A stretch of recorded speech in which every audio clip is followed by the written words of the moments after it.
السلام عليكم ورحمة الله وبركاته. إن الحمد لله نحمده ونستعينه ونستغفره ونتوكل عليه. أما بعد فأعوذ بالله من الشيطان الرجيم. بسم الله الرحمن الرحيم. رب اشرح لي صدري ويسر لي أمري واحلل عقدة من لساني يفقهوا قولي. اللهم انفعنا بما علمتنا وعلمنا ما ينفعنا وزدنا علما. آمين يا رب العالمين. Ahlan wa sahlan marhaba. I welcome you all to the lesson number 6 of our Tajweed series. Inshallah, in this lesson, we will continue to learn Sifāt that are permanent and that are غير متضادة. But before that, inshallah, there's a beautiful dua that we learn from hadith that is mentioned in Surah Sahih al-Bukhari, that Prophet ﷺ, whenever he used to wake up, he would make dua with some special words. And there's many different duas of at the time of Tahajjud, but this is one of them and it's beautiful, so I want to share with you all. He would beseech Allah subhanahu wa ta'ala with these beautiful words. Allahumma lakal hamdu anta qayyimus samawati wal ardi wa ma fihin. ولك الحمد لك ملك السماوات والأرض وما فيهن ولك الحمد أنت نور السماوات والأرض ولك الحمد أنت ملك السماوات والأرض ولك الحمد أنت الحق ووعدك الحق ولقاؤك حق وقولك حق والجنة حق والنار حق والساعة حق والنبيون حق ومحمد صلى الله عليه وسلم حق.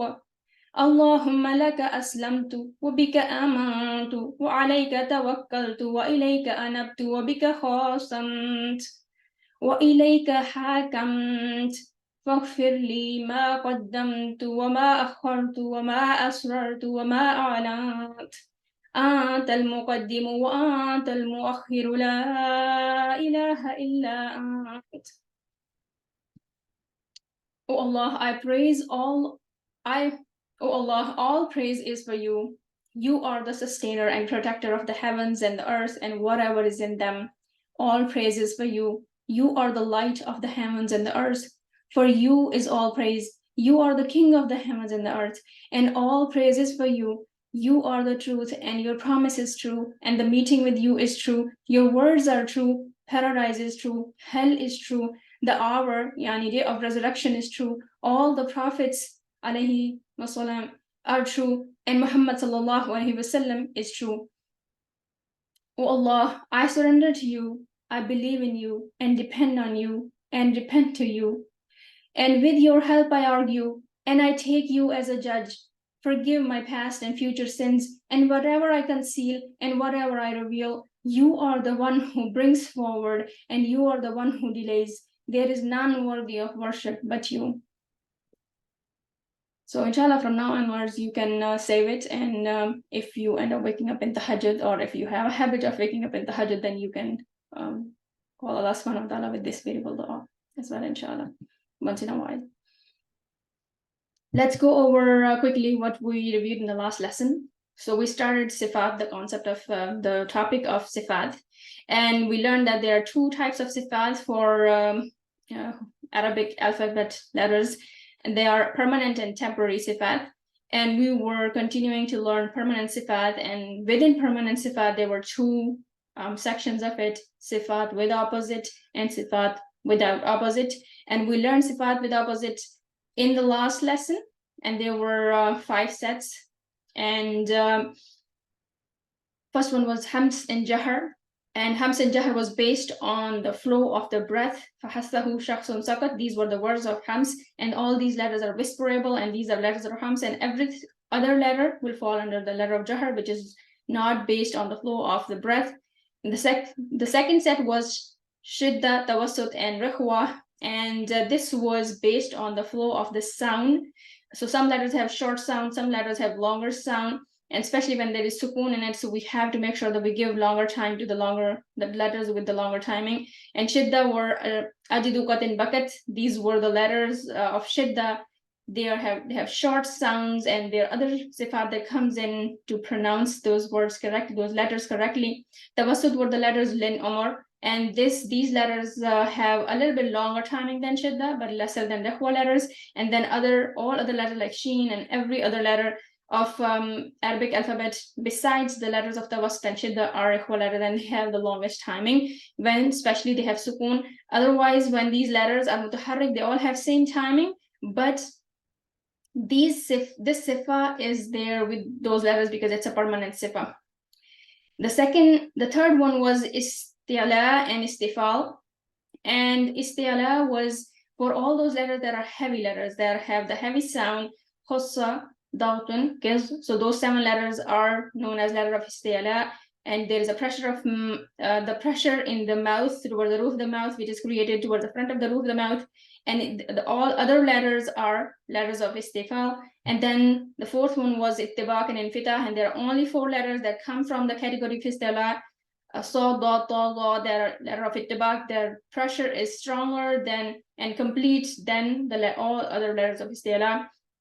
And every other letter will be considered letter of infitah, even if it's a heavy letter. It will still be considered a letter of infitah because the pressure is not complete towards the complete roof of mouth, it's partial.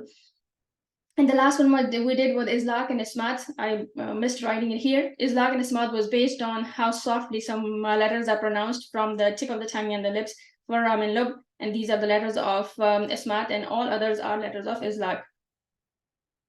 So let's continue learning Sifatul Huruf, the characteristics of the letters. And today we will be going over Sifat Ghayr Mutadada, the Sifat without opposite.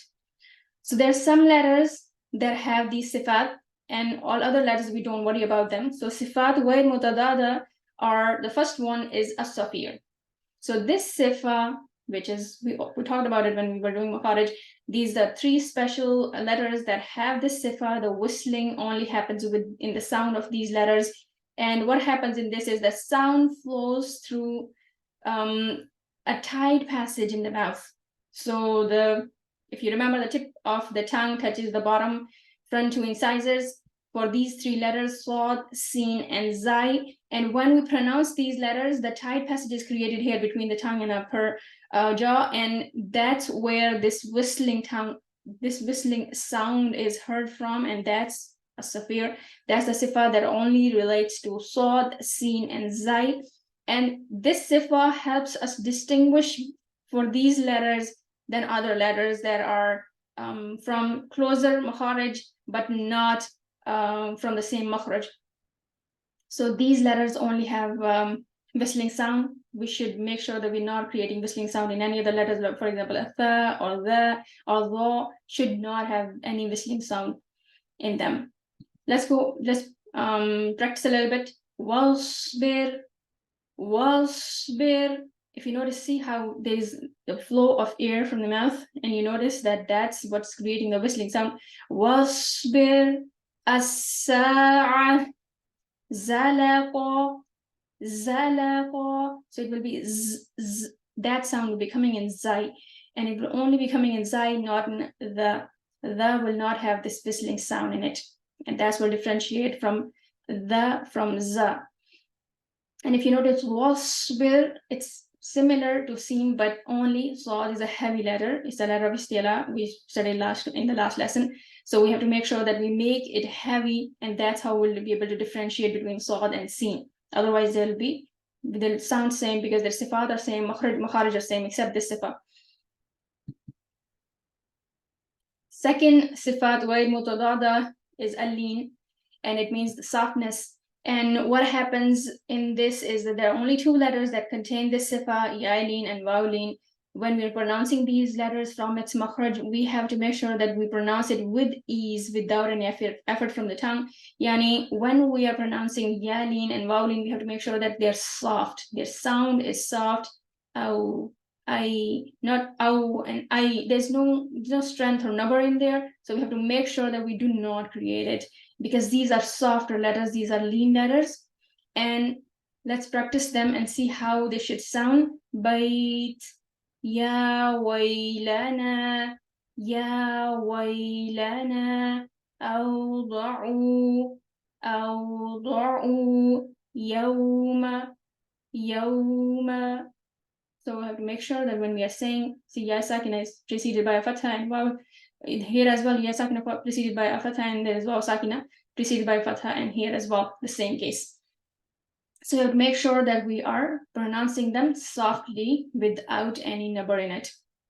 The third sifat where mutadada, nabr is a strong sound when we create in order to make the listener hear an extra letter there or the strength of a letter there.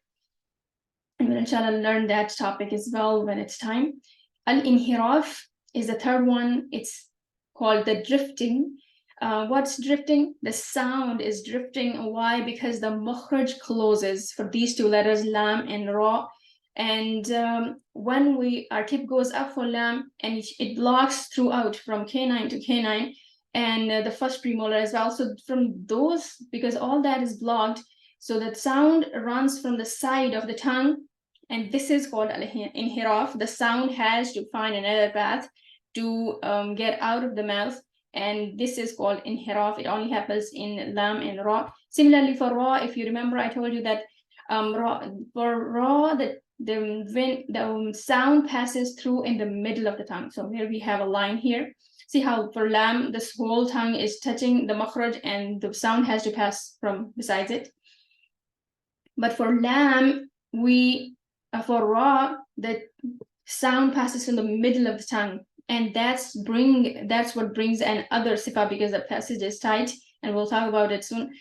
So ra, this, because the makhraj closes, the tongue goes up and closes the makhraj, the sound has to pass through in the middle, and that's called inhiraaf for ra, because the sound has to find another path to pass through. And if you close this makhraj completely, your ra will not sound like ra. It might sound like something else. It might vibrate too much and it sound like ra. Some people have difficulty, they cannot pronounce a ra properly, and that's the reason, because their tongue is not strong enough, they're not able to bang. So using our tongue over and over again, reciting loudly is the key, and taking deep breaths and being able to recite longer. So these are two keys to recite better. So we should make sure that we're applying both of them. So let's practice these letters. Yawurranak, yawurranak. So the ra, here are two ra's because there's a shadda there. Kafaru, kafaru. Allah, Allah. Lahum, lahum. So for lam, the whole tongue is going up, but for ra, it's only the tip of the tongue and also the head of the tongue. If you remember, that's the makhraj of ra, and then there is a passage that is supposed to be left a little away from the makhraj so that the sound can pass. What happens when we do that? When we are doing inhiraaf in ra, the tight passage creates this repetition of the sound, and this vibration that is caused in ra is called at-takrar or at-takrir. So this takrar that is happening, this vibration, this repetition that is happening, is also property of ra, and it's not in any other letter. So when you're pronouncing a ra, we have to make sure that it's not over exaggerated. Yes, for practicing, when you are doing practice with the makhraj, with the letter with the sukoon on it and the haraka before it, you have to make sure that you are practicing this sifa. You pull it longer so that your tongue can practice. But when you are reciting Quran, it should not be over exaggerated. Otherwise, it will sound as if there are more than one ra that you're adding there. If you remember, ra is also a letter of medium timing, not long time, not required. It's a letter of tawassut as well from last lesson's sifat. So ra is a letter of tawassut, and it has longer timing, but not too long. Let's go over some words that have ra. Marra. So there are two ra's here. Marra, qarya, qarya, urushiha, urushiha, shurakai. So this vibration, this repetition is there, but gentle repetition is there. So we don't have to say shurra, shurr. We don't have to overdo it, because it should naturally happen. Yes, when we are practicing, we can elongate it, but when we are reciting, we should say shurakai. The timing should not be lengthened. Urushiha. Let's go over the next one. At-Tafashi is the fifth sifa.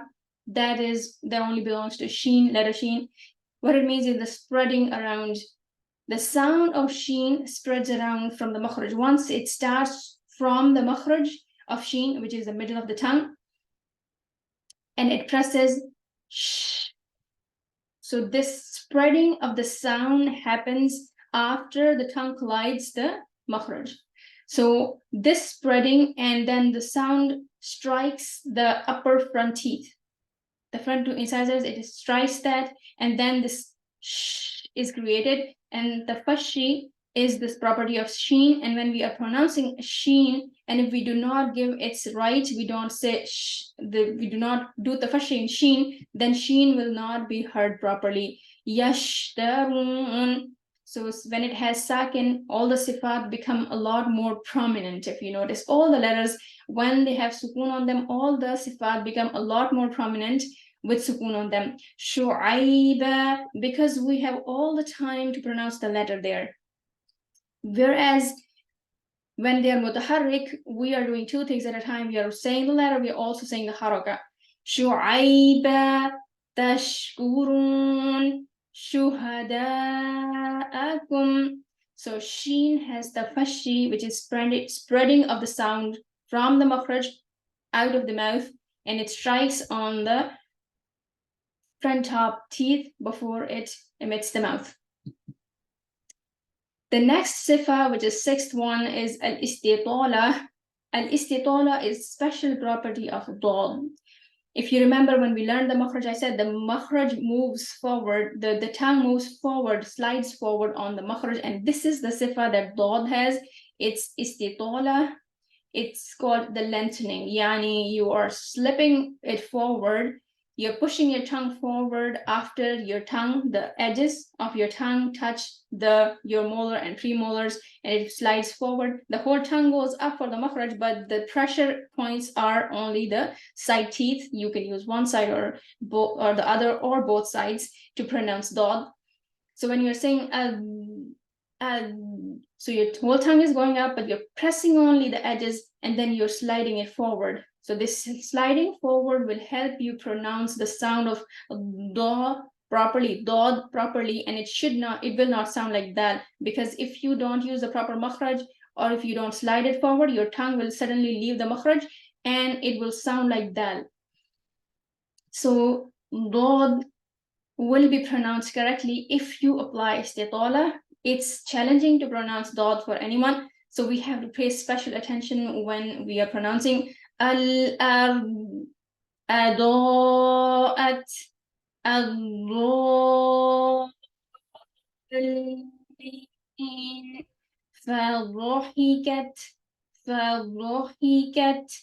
So when you're pronouncing your lob, mutaharrik, or sakin, you have to make sure when you're doing it sakin, you have to make sure it does not bounce. It should not bounce. So for that, especially, you need to apply istitala, otherwise it will bounce. If you leave the makhraj too fast, then it will bounce, because that's what happens with the bouncing letters, the letters that were of shidda, and we leave the makhraj forward fast because they are letters of shorter timing, because they are letters of shidda. But dad is not a letter of shidda, it's a letter of rikhwa, which has longest timing. So take your time and apply istitala. If you push your tongue forward, your dad will inshallah not bounce, it will not sound like dal. Last sifa, which is sifa number 7 of word mutadada, is ghunna. There are more sifat, but then they are non-permanent sifat. So we will inshallah learn them over time, and we'll go in more detail for those letters that they have temporary sifat. Sometimes they are, sometimes not. But ghunna is a permanent sifa. It's always there. We cannot pronounce mim and noon without it. And what is ghunna? We have talked about it when we did the makhraj of khayshum. Ghunna is emitted from the nasal passage. So it's called nasalizing, yani putting the sound through the nose. So the sound passes through the nose instead of passing it through the mouth. And that only happens for mim and noon. And mim and noon, if you remember, the makhraj of mim was closing the mouth softly. And when you close the mouth, there's no way the sound could go out. It has to go through the nose. And for noon as well, the makhraj closes with the tongue, and we have to make sure that it goes through the nose. If we don't give it its time, then the makhraj, the sound will not pass through nose. If we go too fast on it, it might bounce, and some people do bounce mim and noon and lam, but they should remember that they are letters of rekhwa, and they should make sure that they, for mim and noon, they nasalize. Of course, other letters have their own thing, that the other sifat that must be applied in order to pronounce them properly. But for mim and noon, if we nasalize and we give it time to nasalize, then they will not bounce, which is the correct way of pronouncing mim and noon. Let's go over these letters. Adabun qarib. So here this tanween is giving the ghunna. We will inshallah learn there are levels of ghunna and there are categories of ghunna. We'll study this topic in detail, but right now we're just going to go over to make sure that we know that ghunna is a permanent sifa. That's why we brought it here as well.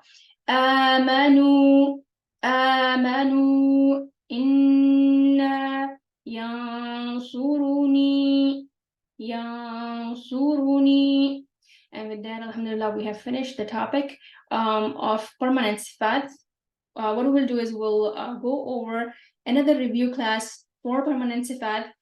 I have a chart that I will share with you all, just like for makharij. I had an image that I shared with you all. You can print it, you can paste it, so that you can remember every time you have any confusion, you can remember where to review and what sifa is a special sifa of that certain letter and how to pronounce it correctly. So, and we will also go over each letter and its sifat, like we went over the Parish of all letters. Jazakumullahu khairan kathira. May Allah subhanahu wa ta'ala make this knowledge beneficial for you and improve your recitation a great deal and give you tawfiq to recite every day and apply the proper rules of recitation. Jazakumullahu khairan. Subhanallahumma wa bihamdik ashhadu an la ilaha illa ant astaghfiruka wa atubu ilayk. Assalamu alaikum wa rahmatullahi wa barakatuhu.